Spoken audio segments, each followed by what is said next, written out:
A charming individual gave me the idea to make a video talking about fusion. Well, the basics of fusion. I'll make more videos on this topic, but this is just a quick breakdown. So, what is nuclear fusion?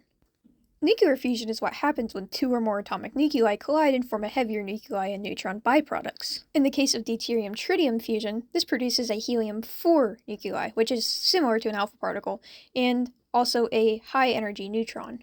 Fusion needs a specific set of conditions to be achieved.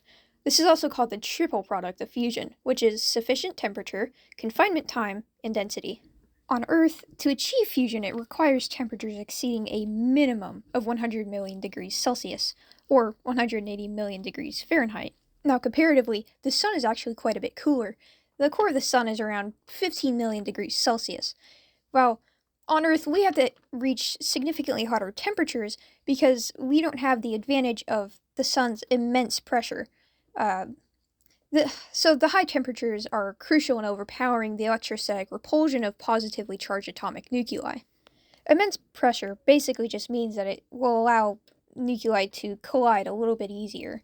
And like I said, without that advantage, we have to make up for that loss in heat.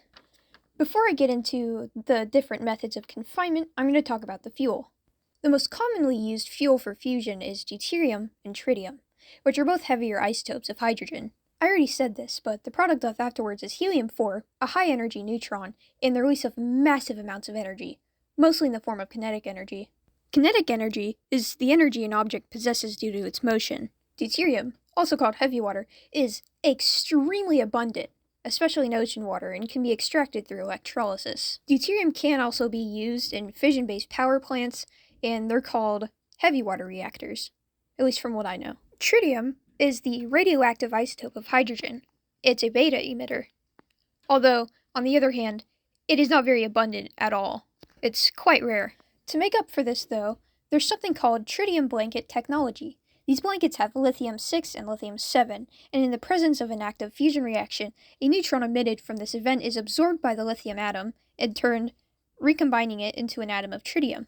The primary goal is to meet a tritium breeding ratio greater than 1, so basically getting more out than being put in. These blankets can be in a form of liquid lithium or lithium alloys, solid blankets, or a helium-cooled pebble bed, or HCPB. Now that we're done talking about the fuel and the other basics, now we can talk about confinement.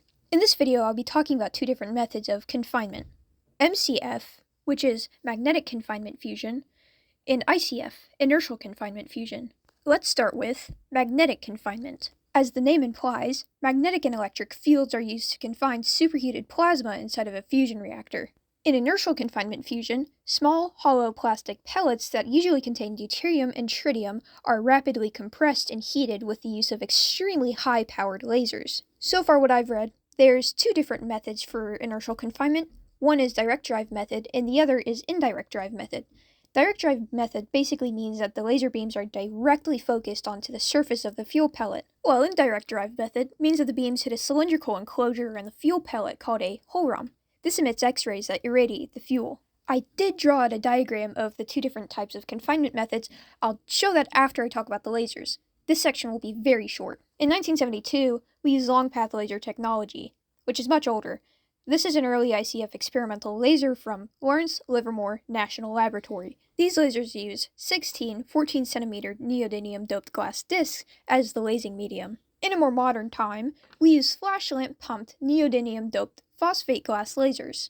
So, they use similar lasing mediums, just differing wavelengths, basically. I was originally going to do, a video where I was pointing out all the stuff, but my lighting had a different plan for me, so I'm just gonna throw a picture of it on screen and zoom in wherever I need to. Top left is for magnetic confinement fusion, and right is inertial confinement fusion. For the diagram of the tokamak, the innards of it at least, I obviously didn't draw out all of the toroidal magnets and a lot of the other stuff, but that was just for ease. I didn't want to do that whole thing. It would look very confusing if I tried to do that. Same for the inertial confinement vessel. I did not draw the whole thing, because that would take a very long time. In another video I may, but not this one. I'm going to have these sit up on the screen for a bit, so you can pause if you'd like to read them a bit further. In this one, it's not much of a diagram, but I just like the way it looks, so It'll be up on screen for a second. Anyone who follows me on social media can probably immediately sniff out the exact movie I'm going to be using as an example for these. It's the Spider-Man 2 movie. And before I start embarrassing myself and fangirling over Dr. Octavius, I'm just going to get straight into the analysis to make this short.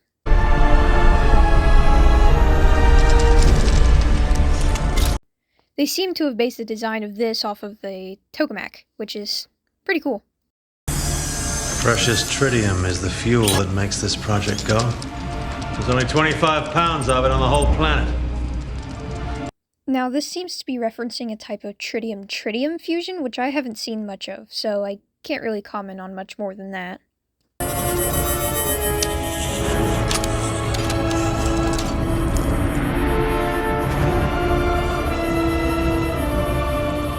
Ladies and gentlemen,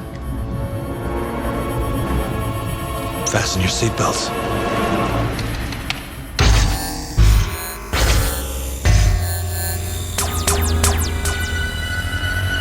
So they've seemingly used both magnetic and inertial confinement, which is quite interesting. From my knowledge, there have been recent experiments approaching the use of both inertial and magnetic confinement. These are called magnetized target fusion, MTF, and magneto-inertial confusion, MIF.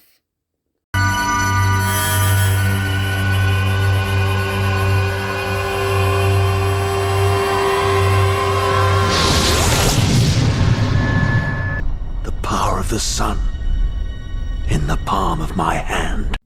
This part was really short. Really all I wanted to talk about was the confinement and the confinement methods and the fuel. If I were to talk about the safety, I'd be here for a bit. That's about it for this one. I will be making other videos about this topic specifically, but in the meantime, see ya.